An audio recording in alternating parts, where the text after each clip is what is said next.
Assalamualaikum warahmatullahi wabarakatuh. Waalaikumsalam warahmatullahi wabarakatuh. Alhamdulillah bertemu lagi dengan saya di pelajaran Al-Quran Hadis. Sebelum kita mulai, mari kita mulai hari ini dengan pembacaan basmalah bersama-sama. Bismillahirrahmanirrahim. Kalian semua udah sarapan kan? Udah Pak. Berarti nggak ada yang ngantuk ya? Nggak ada Pak. Kalau emang masih sedikit ngantuk nggak apa-apa, yang bawa air ditaruh di depan biar nggak ngantuk. Ya siapa? Selanjutnya kita absen. Yang pertama itu Tohir. Hadir. Jadi Hadir Pak. hadir semua hari ini ya. Alhamdulillah hadir. Kelas bersih nih, udah aman? Aman. Ya, aman. Oh jelas aman. Aman ya, berarti kita lanjut pelajaran hari ini. Tapi sebelum memulai pelajaran hari ini, saya mau membahas pelajaran minggu lalu. Kira-kira masih ada yang ingat atau tidak? Insya Insya Allah Allah ingat Pak. Insya Allah ya. Ya, Insya Allah. Kalau insya Allah coba Tohir, apa itu Al-Quran? Al-Quran merupakan firman Allah Subhanahu wa Ta'ala yang diturunkan kepada Nabi Muhammad SAW dengan perantaraan malaikat Jibril secara berangsur-angsur. Betul, berarti Tohir masih ingat. Selanjutnya ya disebutkan nama lain daripada Al-Quran.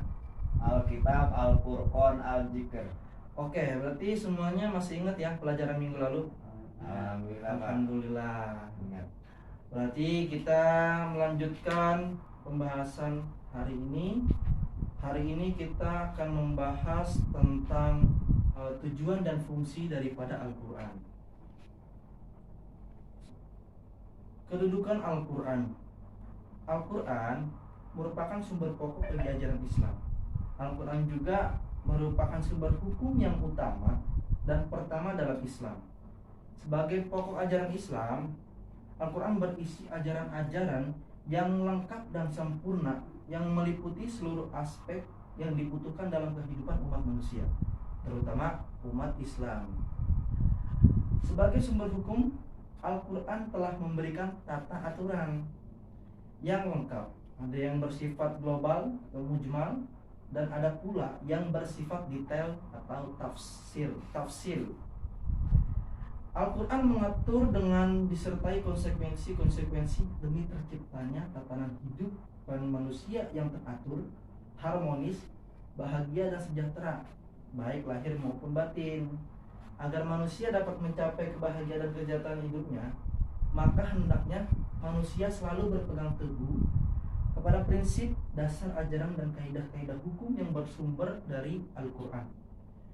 Hal ini sebagaimana tersirat dalam Quran surah Al-Imran ayat 103 yang berbunyi, Bismillahirrahmanirrahim, wa'tasimu bihablillahi jami'a wa la tafarraqu.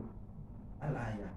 Artinya, dan berpegang teguhlah kamu semuanya pada tali agama Allah, itu agama Islam, dan janganlah kamu bercerai-berai. Sebagian ulama menafsirkan lafaz hablullah dengan Al-Quran. Dengan demikian ayat tersebut mengisyaratkan kita agar manusia, khususnya umat Islam, untuk senantiasa berpegang teguh pada Al-Quran sebagai sumber utama ajaran Islam. Kemudian selanjutnya dijelaskan pula dalam Quran surah An-Nisa ayat 59. Coba saudara Yadi bacakan ayatnya. A'udzu billahi minasyaitonir rajim. Bismillahirrahmanirrahim.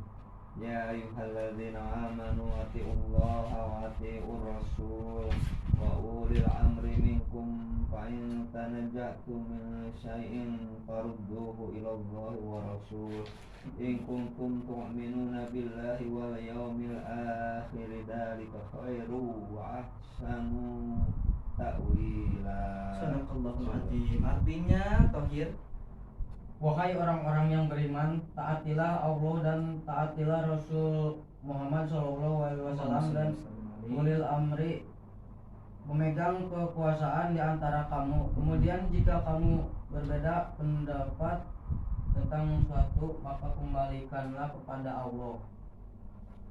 ya, terima kasih. Ayat tersebut terdapat perintah untuk menaati Allah Subhanahu wa taala. Disebutkan ati Allah. Maksudnya adalah menaati ajaran Allah Subhanahu wa taala, yakni Al-Qur'an. Nah, dalam ayat tersebut disyaratkan bahwa Al-Quran menempati kedudukan sebagai sumber utama dan pertama dalam rangka menyelesaikan permasalahan umat Islam. Di samping itu, Al-Quran juga terkandung maksud untuk mendasarkan pada hadis atau sunnah Rasulullah SAW sebagai sumber kedua setelah Al-Quran.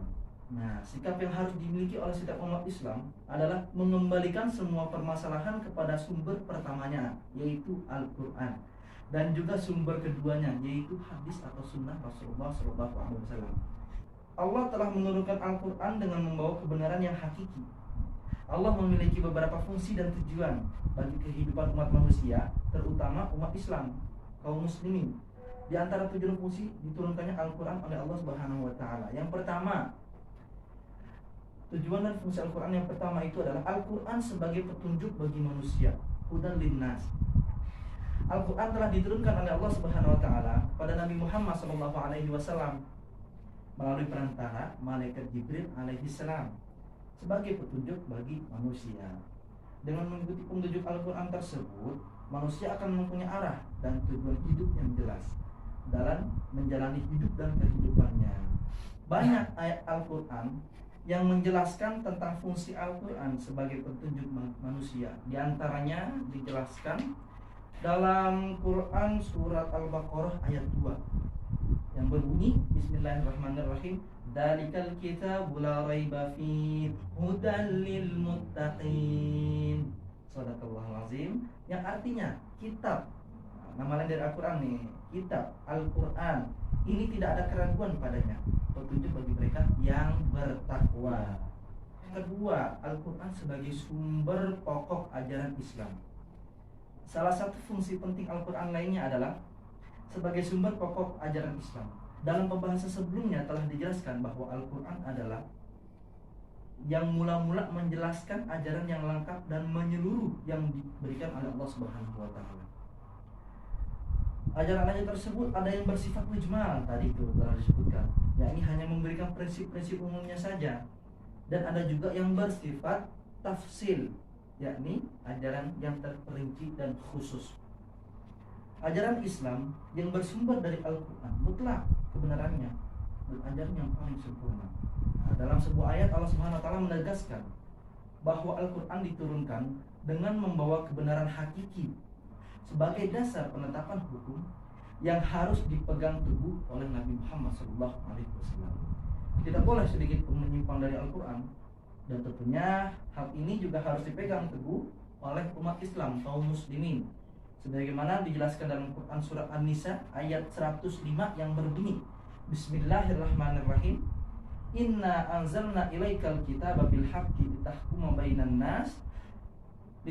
bainan nasi bima arakallahu wa la takul lil khainina khasima.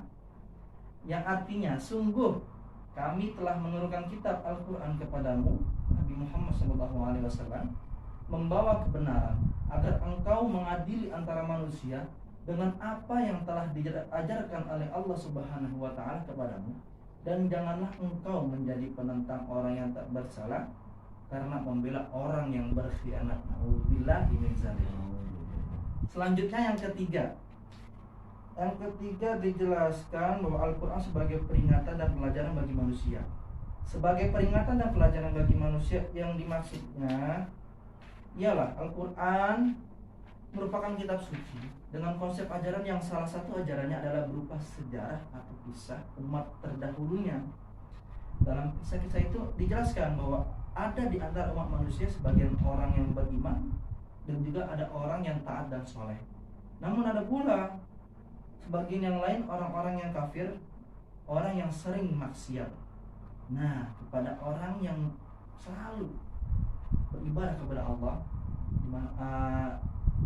mereka orang-orang yang soleh, Allah Subhanahu wa Ta'ala menyajikan kebaikan di dunia dan pahala surga di akhirat karena ridhonya. Sebaliknya, naudzubillah, kepada mereka yang kafir, durhaka dan tidak soleh, Allah Subhanahu wa Ta'ala mengancam dengan ancaman hukuman dan azab baik di dunia maupun di akhirat. Nah, bagi kita, apa yang dijelaskan dalam kisah umat terdahulu tersebut dapat kita ambil pelajaran dan sekaligus peringatan bagi kita untuk pandai mengambil pelajaran dan meneladani yang baik dan menjauhi yang buruk untuk mencapai kesuksesan dan kebahagiaan hidup dunia sampai di akhirat kelak. Allah Subhanahu wa taala berfirman dalam surat Al-An'am ayat 92, "Wa hadzal kitabun anzalnahu mubarakun musaddiqul ladzi baina yadayhi wa litunzira ummal qura wa man haulaha walladzina yu'minuna bil akhirah walladzina yu'minuna bil akhirati yu'minuna bihi wa hum ala salatihim yuhafizun." Yang artinya, dan ini Al-Quran, kitab yang telah kami turunkan dengan penuh berkah, membenarkan kitab-kitab yang diturunkan sebelumnya, dan agar engkau memberi peringatan kepada penduduk Ummul Qura, penduduk Mekah, dan orang-orang yang ada di sekitarnya. Orang-orang yang beriman kepada kehidupan akhirat tentu beriman kepada Al-Quran, dan mereka selalu memelihara sholatnya. Apabila manusia, terutama umat Islam, telah memfungsikan Al-Quran dengan cara menjadikan Al-Quran sebagai petunjuk dan pedoman hidup, menerapkan dan melaksanakan segala ajaran Islam sesuai dengan ajaran-ajaran Al-Quran, karena balik lagi tadi, Al-Quran merupakan sumber pokok ajaran Islam.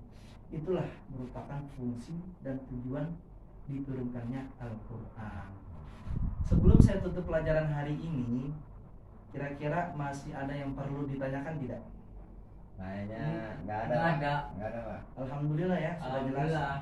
Kalau memang sudah jelas, coba saudara Yadi simpulkan dari apa yang sudah saya jelaskan. Kesimpulannya, kedudukan Al-Quran merupakan sumber hukum yang utama dan pertama dalam Islam. Al-Quran juga berisi ajaran-ajaran yang lengkap dan sempurna yang meliputi seluruh aspek yang dibutuhkan dalam kehidupan umat manusia, terutama umat Islam. Tujuan dan fungsi Al-Quran. Al-Quran sebagai petunjuk bagi manusia, Al-Quran sebagai sumber pokok ajaran Islam, Al-Quran sebagai peringatan dan pelajaran bagi manusia. Gitu, Pak. Alhamdulillah, betul. Mungkin sudah jelas kesimpulannya secara singkat. Kalau memang sudah jelas, saya mau kalian mengerjakan tugas di halaman 39. Nanti dikerjakan di rumah ya. Oke, siapa? Minggu depan dikumpulkan. Oke. Mungkin cukup sekian dari saya. Kurang dan lebihnya mohon maaf. Wassalamualaikum warahmatullahi wabarakatuh. Waalaikumsalam warahmatullahi wabarakatuh.